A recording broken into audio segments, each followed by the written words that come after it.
I think my boyfriend sees me as his personal mommy-bangmaid who also pays his bills, so I threw him out. I have been with my boyfriend for a little under 2 years. In the time we've been together, his chronic pain, which isn't connected to any particular/known condition as he refuses to go to the doctor, has gotten worse and worse. It's reached a point where he's almost incapable of doing chores or house projects, is usually too exhausted/in pain to make or agree to plans, and getting him to do anything outside of the house together is like pulling teeth. His objections always revolve around his pain and fatigue. I've never suffered from chronic pain, so I'm not one to judge or accuse someone of making it up since the pain itself is invisible and my boyfriend looks perfectly healthy. But he's now been unemployed for about 4 months and I'm starting to question things. I'm starting to feel doubtful for a number of reasons, and the main ones are that A, he never turns down his friends' invitations to hang out, even when the activity is something physically intense like kayaking, or going hiking, or going to a music festival, and B, he is never too tired/in too much pain to have intimacy. Over time it's almost made it seem like he's conveniently in an unbearable amount of pain when he has to do something he isn't all that interested in, i.e. chores, and I'm starting to feel hurt that he just doesn't seem to want to hang out with me outside of what we do lazing around the house. I've never accused him of faking or exaggerating his pain, but I have tried to talk to him about doing more fun stuff together,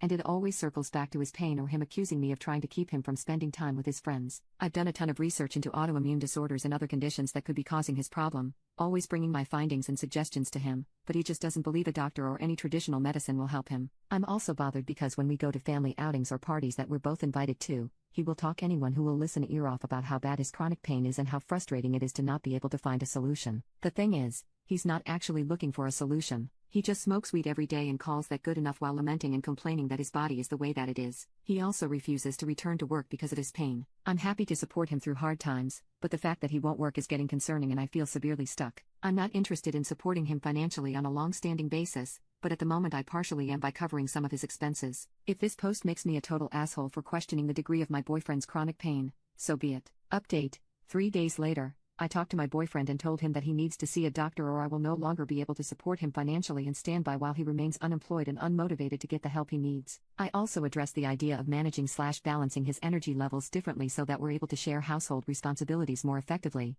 spend quality time together, and keep him doing the things he loves with his friends. His response was really bad. He told me that if I'm not willing to step up and clean around the house that there's no use living together and that my efforts to clean are the bare minimum and not good enough for his standards anyway. He was also really mad that I haven't taken initiative to take care of yard projects and car repairs. He sat there and spouted off a whole list of things I'm not noticing in cleaning. And, once again, he was focused on this idea that I don't like his friends/am jealous of them and want him spending less time with them, which isn't true at all. This really stung. He basically brushed over everything I said and focused on my perceived faults. This told me everything I need to know and I told him I was leaving. He was just mad, not sad or hurt at all. I'm still crying excessively over his whole reaction. I still don't know how real or unreal his chronic pain is, but I guess it doesn't matter anymore.